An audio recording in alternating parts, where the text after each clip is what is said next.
आमको जदि कहीं अपमान करे निंदा करे क्रोध करे आम क्रोधरे विचलित हो जाऊ। गोटे सुंदर कहानीटीए महात्मा बुद्ध दिने तांकर शिष्य माननकु उपदेश देउथिबा बेले जणे लोक आसी तांकु अति अति प्रबल भाव में गाड़ी गला किंतु बुद्ध शांत थिले।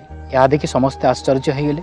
पर शिष्य माने तांकु पचारिले भगवान आपण तांकु काहेकि किछि कहिले। बुद्ध टिके हसी कहिले जदि कहीं तुमको उपहार टे दिए और तुमे से उपहार नियनी तेबे कुह से उपहार टी कहा पाखे रहे से उपहार कहा पाखे रही जाए जे देइछि तांको पाखे।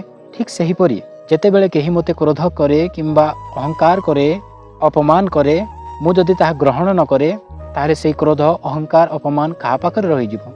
अपमान क्रोध अहंकार जे करूथिबो सेही व्यक्ति पाखे। आमको जदि कहीं अपमान करूची निंदा करूची अहंकार करूची जदि आमे निजे ग्रहण करि न थाउ से पर्यंत आमे तार भागीदार ना ता पाखरे